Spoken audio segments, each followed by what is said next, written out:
ఆంధ్రప్రదేశ్లో ఎన్నికలు సమీపిస్తున్న కొద్దీ రాజకీయ సమీకరణాల్లో అనేక మార్పులు చేర్పులు జరుగుతున్నాయి. వచ్చే ఎన్నికల్లో గెలుపు ఓటముల గురించి రాజకీయ పార్టీల అధినేతలు అంచనాల్లో బిజీగా గడుపుతున్నారు. ఇకపోతే వైఎస్ఆర్టీపీ అధినేత్రి వైఎస్ షర్మిల కాంగ్రెస్ పార్టీలో చేరడం రాజకీయాల్లో పెను ప్రకంపనలకు దారితీస్తుంది. దీంతో వైఎస్ షర్మిల ఏపీ రాజకీయాల్లో అడుగుపెట్టి పీసీసీ చీఫ్గా బాధ్యతలు చేపడితే ఎవరికి నష్టం, ఎవరికి లాభం అనే అంశంపై పొలిటికల్ సర్కిల్లో చర్చ జరుగుతుంది. ఇదే అంశంపై టీడీపీ అధినేత చంద్రబాబు నాయుడు మీడియాతో చిట్ చాట్ నిర్వహించారు.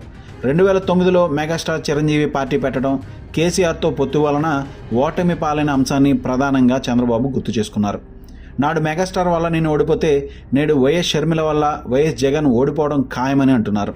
ఖచ్చితంగా షర్మిల పొలిటికల్ ఎంట్రీ వల్ల వైసీపీకి దెబ్బేనని చంద్రబాబు చెప్పారు.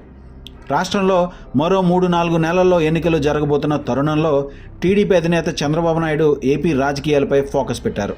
వచ్చే ఎన్నికల్లో గెలుపొందేందుకు అనుసరించాల్సిన వ్యూహాలు, రాబోయే రోజుల్లో రాజకీయం ఎలా ఉండబోతుంది అనే దానిపై తన మనసులో మాట బయటపెట్టారు చంద్రబాబు. అంతేకాదు మైండ్ గేమ్ పాలిటిక్స్కు సైతం శ్రీకారం చుట్టారనే తెలుస్తుంది. వైసీపీతో పాటు ఇతర పార్టీల నుంచి వలసలను ఆహ్వానించేందుకు కీలక వ్యాఖ్యలు చేస్తున్నారు. ఇతర పార్టీల నుంచి రావడానికి చాలామంది సిద్ధంగా ఉన్నారు, కానీ ఇక్కడ ఖాళీ లేవంటూ Chandrababu Naidu mind game politics చేస్తున్నారు. దీంతో పార్టీ మారాలనుకునేవారు తొందరగా మారతారని చంద్రబాబు ప్లాన్ అన్నట్లుగా రాజకీయాల్లో చర్చ జరుగుతుంది. మరోవైపు ఎన్నికల నోటిఫికేషన్ వచ్చిన తర్వాతనే అభ్యర్థుల ప్రకటన ఉంటుందని చంద్రబాబు నాయుడు వెల్లడించారు. దాదాపుగా 70-80% అభ్యర్థుల జాబితా పూర్తయిందని తెలిపారు. అభ్యర్థులు ఇప్పటికే ఆయా నియోజకవర్గాల పరిధిలో వర్క్ చేస్తున్నారని చంద్రబాబు నాయుడు స్పష్టం చేశారు. ఇకపోతే ఏపీలో పొత్తుల విషయంలో ఇంకా సంప్రదింపులు జరపలేదని అంటున్నారు. ఇప్పటి వరకు రాష్ట్రంలో టీడీపీ, జనసేన పొత్తులో ఉన్నట్లు వెల్లడించారు. అయితే జాతీయ పార్టీలైన బీజేపీ, కాంగ్రెస్ పార్టీలతో ఎలాంటి సంప్రదింపులు జరపలేదని చెప్పుకొచ్చారు. ఇటీవలే బెంగళూరు ఎయిర్పోర్ట్లో డీకే శివకుమార్తో భేటీ అనుకోకుండా జరిగిందన్నారు ఆయన. తనకు డీకే శివకుమార్లకు మధ్య ఎలాంటి రాజకీయ అంశాలు ప్రస్తావనకు రాలేదని చెప్పుకొచ్చారు. బీఆర్ఎస్ అధినేత కేసీఆర్, సీఎం వైఎస్ జగన్ పైన టీడీపీ అధినేత చంద్రబాబు నాయుడు కీలక వ్యాఖ్యలు చేశారు. కేసీఆర్ సలహాల కోసం వెళ్తున్నట్లున్నారని అన్నారు.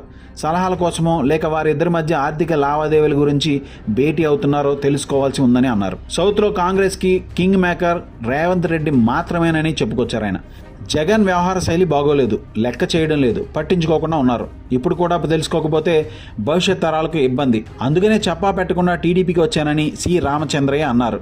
ఈసారి పదవుల విషయంలో ఆచితూచి అడుగులు వేస్తాం అని టీడీపీ అధినేత చంద్రబాబు నాయుడు స్పష్టం చేశారు.